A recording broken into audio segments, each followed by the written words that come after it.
The world steals our attention, our time, our focus. Until we is consumed by me, we are saturated with useless information.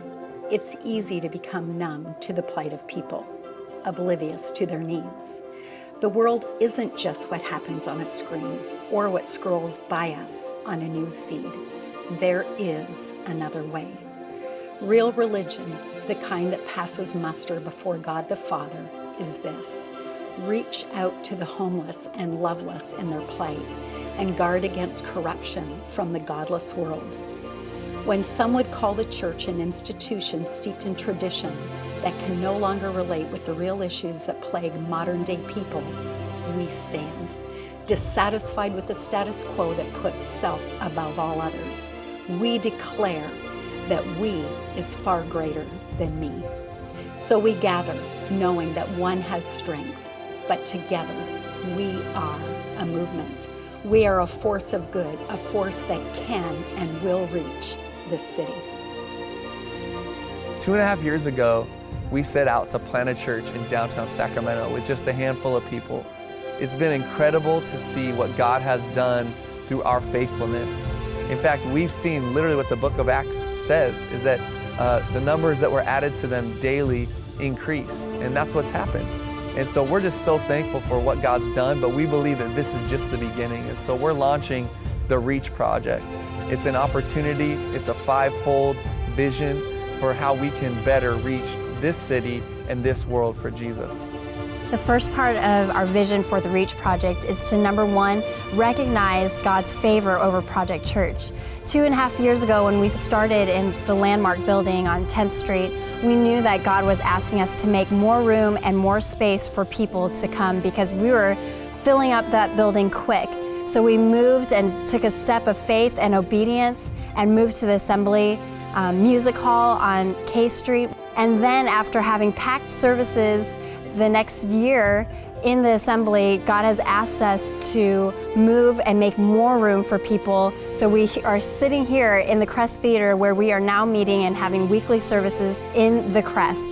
We believe that God's grace and favor is on us because we've taken steps of obedience. Now that we've been obedient by coming to the Crest, we are believing God to fill every seat in this room. When we started our preview services before the Landmark, we went at the Sterling Hotel, and there was more people from our staff and in the band than there was that attended. Then we launched. Yeah, there were like 30 people total. Yeah, the whole thing. And one of my good friends still calls me, and he can't believe, like, from the Sterling, and pretty much he comes and hangs out with us once a year. And he can't believe that every time he comes to visit, it's like doubled. It's just bigger, and he just can't believe. He's like, "You guys at the Crest Theater, and you have another campus in West Sac, and it's just amazing." One of my highlights that probably won't escape me was the night before we were about to launch at the Landmark. We were getting all the kid stuff ready, and we were upstairs, Caleb, Chrissy, and Caleb, you probably had like your almost panic attack. Chrissy and I were up there and we're like, "Caleb, it's gonna be okay. You know, everything's gonna work." And I just had this feeling from your phone call to that night to today that everything's gonna be perfect, and it's perfect in God's plan and how He's wanted it. Now here we are.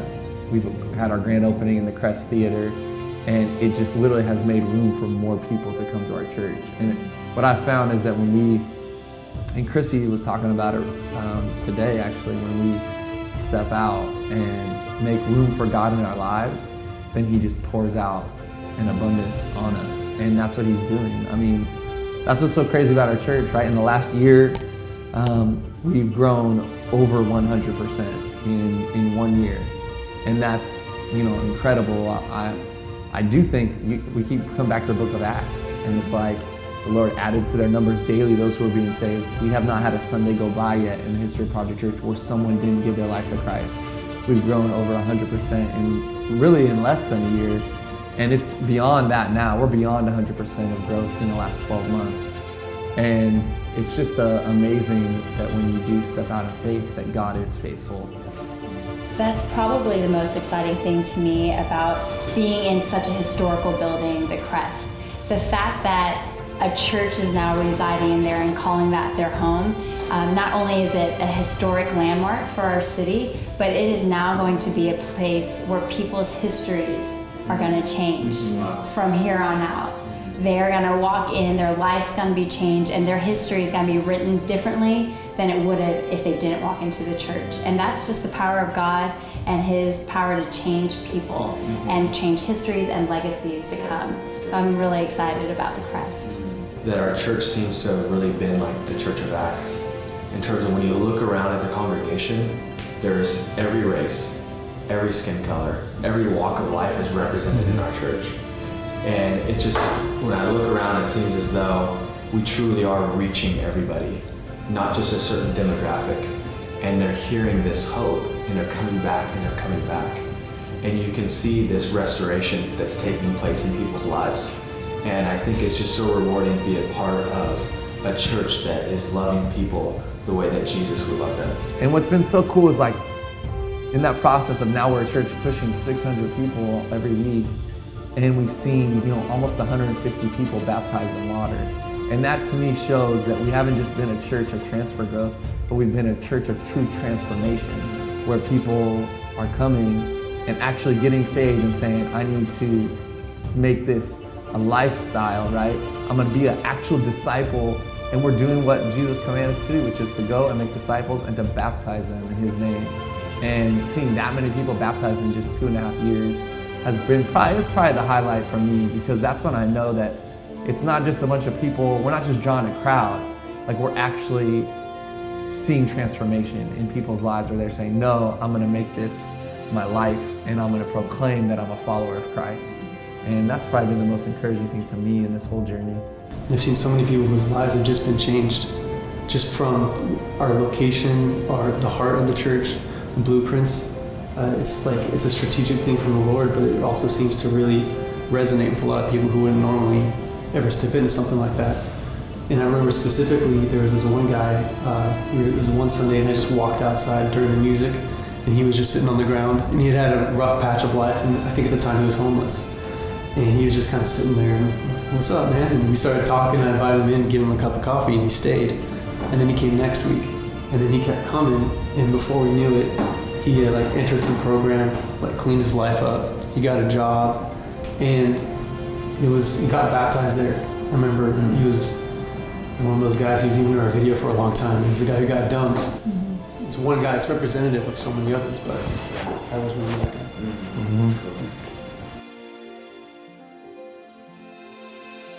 I had this idea that that I had to be a certain way, and every time I would fail to be this perfect person, I felt guilt, and I think that separated me from Christ. I would pray, but I never read the Bible, and I never took that next step of just being in a deep relationship with Jesus. I am so glad that Jesus brought me to Project Church, because I feel as though I really became distant right before walking through your doors. And just being there, I realized more than ever the value of community. And Project Church has given me that community. Community of Christians that accept you for who you are. And through that community, I feel like I've just been able to continue to grow in the Lord and ask questions and study the Bible with others. I think that's when I finally realized and learned that it's not about being perfect, that it's about loving Jesus and loving others, and just through that love, the rest kind of takes care of itself. You just kind of naturally obey Jesus because you love him so much, or at least that was kind of my experience. I decided to be baptized and was so excited to just take that next step. And it was so cool because, you know, I walked out and stepped into the water, and I knew that people that cared about me had come specifically just to see me be baptized. And I just knew that this next step would change my life. Just this declaration of my love for Jesus. But it was just real. I mean, that's how I was feeling. I felt like I was being made new, and there's no greater feeling than being made new and coming home to your Savior. The second part of the Reach Project vision is that we would engage the culture. And what we mean by that is we want to literally involve ourselves to change the climate of our city. We see there's many needs across Sacramento, from fatherlessness to sex trafficking, the fact that we're number 2 in the nation, all the way to the point of homelessness and thousands of people living on the street every day. And we realize that we can't do this on our own. We're one church. And so what we want to do, and what's going to happen through the Reach Project, is that we're going to take some of this money and we're going to donate it to organizations who are combating these things in our city. We want to partner with others who are doing great things, who are reaching felt needs in our city to help bring real change to Sacramento. Day to day, what City of Refuge does is we have 2 homes. One is a hospitality home where you will see on any given day children that will come in after school to get a meal, to get help with their homework. You may have a homeless friend that will come by and needs something to eat. You may find someone who's just lonely in the neighborhood that needs a friend that will come and sit on the porch. And so we offer daily hospitality, friendship, the tangible love of Jesus in a neighborhood where people most often will never be welcomed into a believer's home. And so we take in girls that have been trafficked, 18 to typically 25 years old, and we offer them care in emergency. Sometimes it's 1 o'clock in the morning. We'll get a call where there is a girl that's been picked up and has no place to go. And then we also have a long-term housing program where we currently have 5 girls where we just walk them through this journey of restoration and be that family of God to them.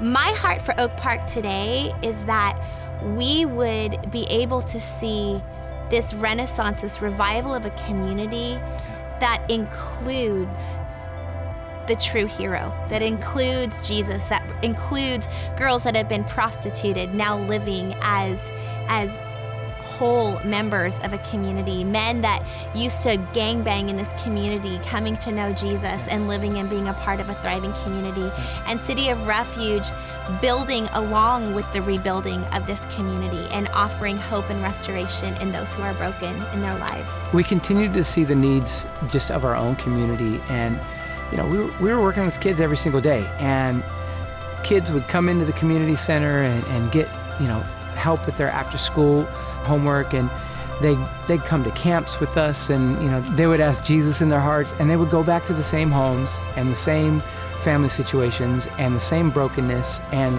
life didn't change. And really, we hope one day that we see some tangible answers for life to really change, for not just for the kids that would come through our door after school, but for entire families, for the moms, for the dads, for men that are in prison, for girls that have been trafficked, for the homeless, to have ways that their life can be transformed, not because we do something great, but because they decide through God working in their life that they're going to work for their life to be better. We decided to make Project Church our home.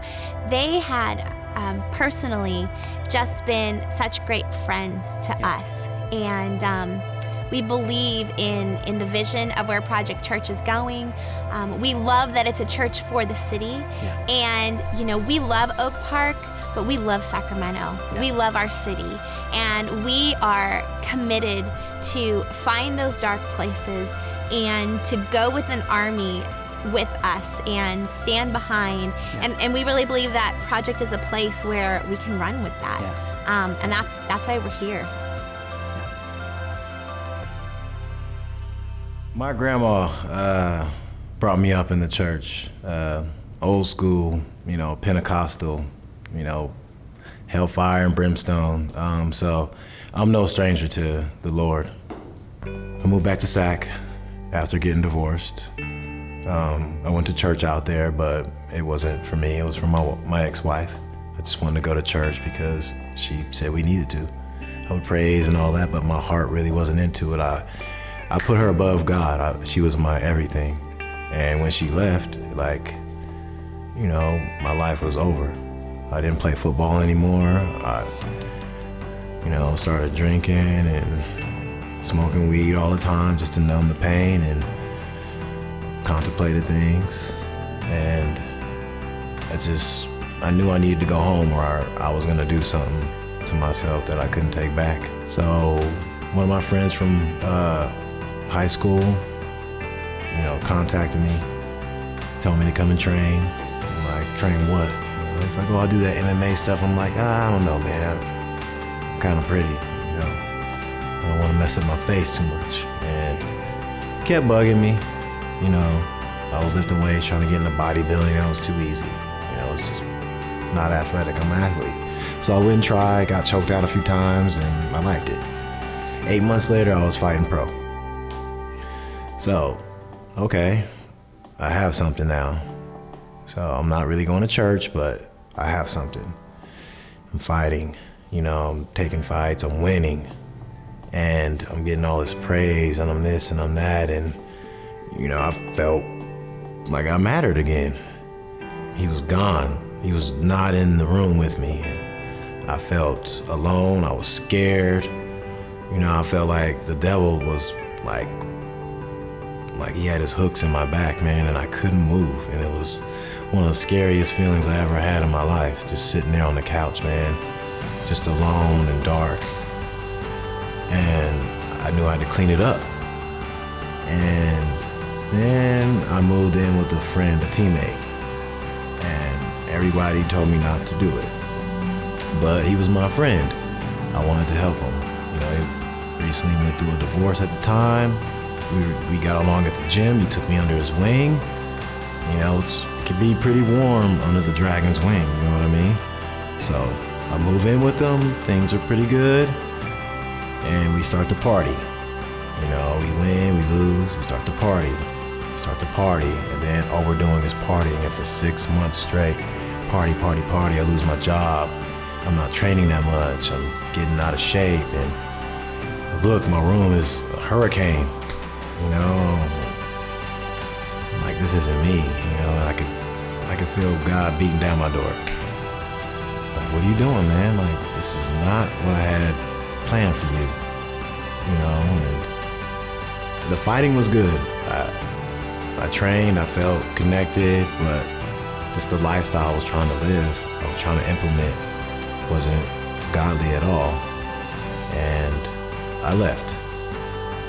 I went home, we reevaluated my situation, talked to my dad, and he told me to get out of there and pay my rent, and I was out.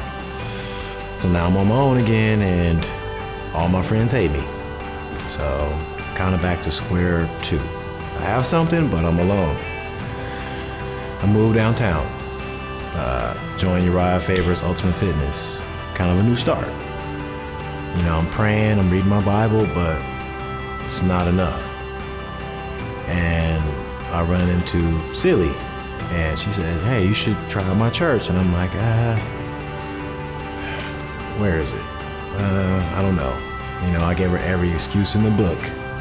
I'm training, I'm tired, I'm hungry, whatever. She's like, okay, come to the workshop, the Bible study. I'm like, all right, I can do that. And as soon as I went in there, I just felt God's love. It was just apparent. People were nice, and they were real, and they had real problems, and they talked about it. And I got to meet Jason, and Jason was awesome. You know, Project Church was talking to me. God was talking to me, and I was listening. You know, I was tired of just doing it on my own. Can't do it on my own. Every time I try to do things on my own, it's just torpedo.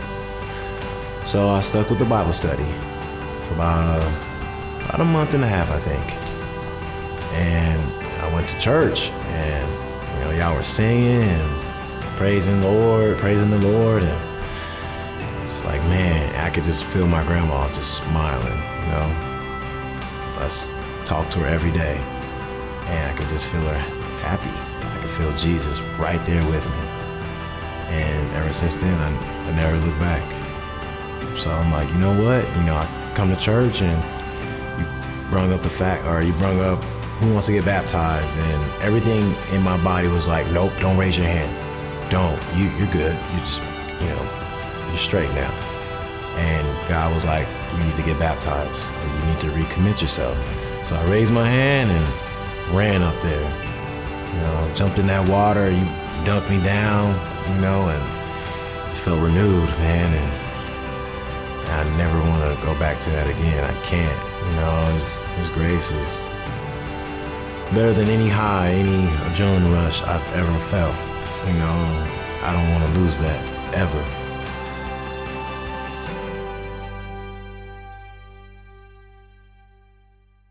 The third part of the Reach Project vision is that we would actualize a ministry network. And what that looks like is literally a leadership network for potential and future church planters to help them, equip them, and train them to launch churches that are life-giving all across this country and world. Not only that, but we want to have opportunities for individuals to intern here at Project Church, for them to learn and to grow, and for us to equip them as well to be leaders in this church, but also leaders in other churches as God sends them out. The fourth part of the vision of the Reach Project is church planting. Before we even opened up the doors of our downtown campus, God told us that we were going to be a church that plants churches. This year, September of 2015, we planted our second campus in West Sacramento, and we couldn't be any more thrilled with the job that Lauren and Veronica Zamora have been doing. And we trust that God's going to give us favor and grace to continue to plant churches all throughout this city. Our goal is that we would plant one church every year from this day forward. It started in 2015 with West Sacramento, and we're looking forward to 2016, 17, and beyond in all the churches that we're going to be planting. Our church planting journey began as we felt the Lord leading us out of our last position in ministry, and we just felt like God was doing something new. And we just plugged into Project Church as just someone who was showing up and getting fed really at Project Church. And we just felt so attracted to how Jesus is at the center of everything, how the worship is authentic and the teaching's authentic. And we just began to pray about what's next. And me knowing Caleb and having the relationship with Caleb and Chrissy, we just knew their heart and knew what they're about. And that just really drew us to them and to jump on with their vision of planting a church in West Sac. We officially came on board in middle of April, and we already had a timeline of launching in the fall. So we started doing things. We started team building in May, had a vision dinner, had people come to that, and we were able to say, this is what we're about. We're about reaching people for Jesus, and there's 50,000 people in West Sac that need Jesus. And so thinking about how we just started a church in less than 6 months is almost unheard of, and it wouldn't have been possible without the collaboration that we had from downtown. Right, I use the scripture in Deuteronomy 6. It talks about how God's going to give you cities you didn't build, and trees you didn't plant, and wells you didn't dig.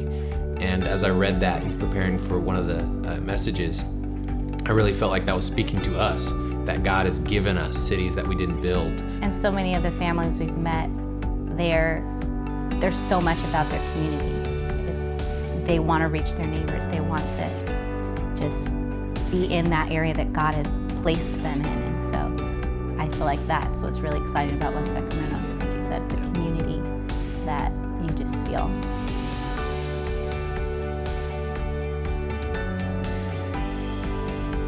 Fifth and finally, we have a heart for this world. We believe that we're going to reach this world through global partnerships and through mission trips. Our first mission trip was to Colombia this past year. 16 people went and lives were changed. We believe that we're going to provide opportunities for our church to take mission trips every year.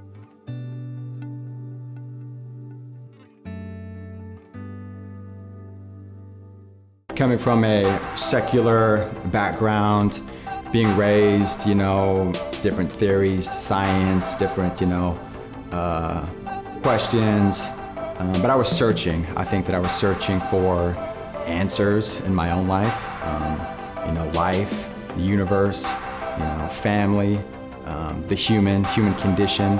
What's this all about? And just not too long ago, I want to say a few years back, I had some friends of mine that were in my life. They were Christian, and just like Caleb had said, there was something different about them. What were different about these people? Was it their actions? Was it the way they treated people? Was it their character, their values? But something resonated, and I kind of picked up on that. And I wanted to learn more about that. I wanted to seek, hey, what's different about you? Tell me about this church thing. What church do you go to? Oh, okay, I think I've heard of that.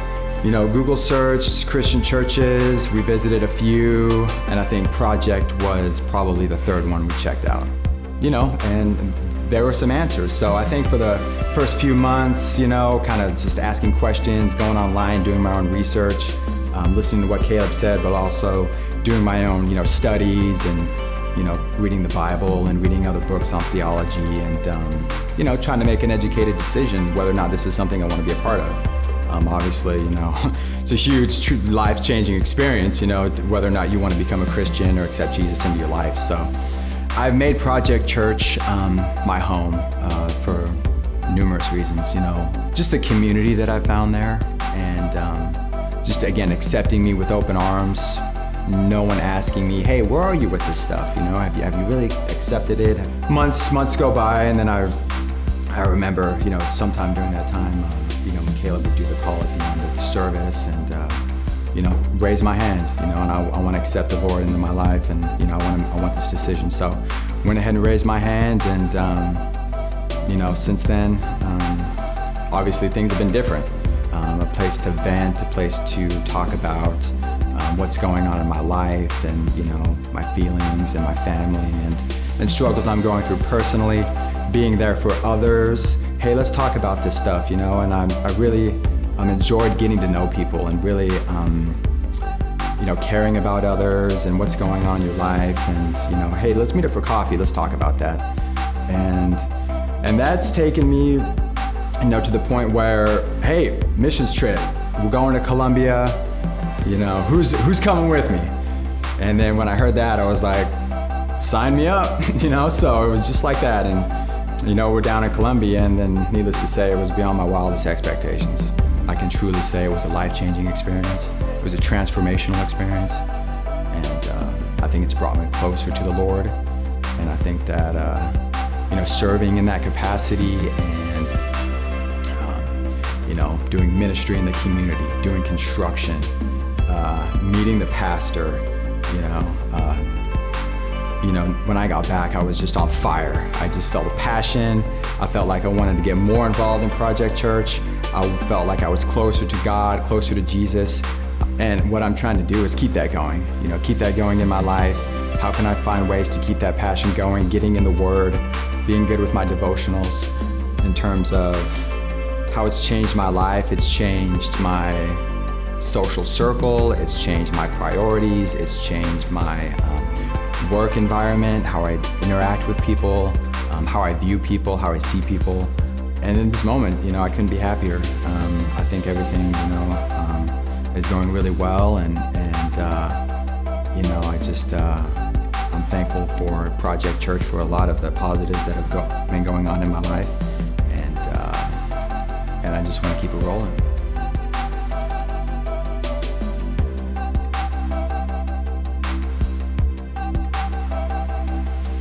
We're not here to sit. We are here to reach. Beyond the four walls of this building, a hungry world waits for an answer. We reach out, knowing we are changed in the reaching, knowing that others are changed by our giving. Our eyes not on self, but on others, that we might see as He sees.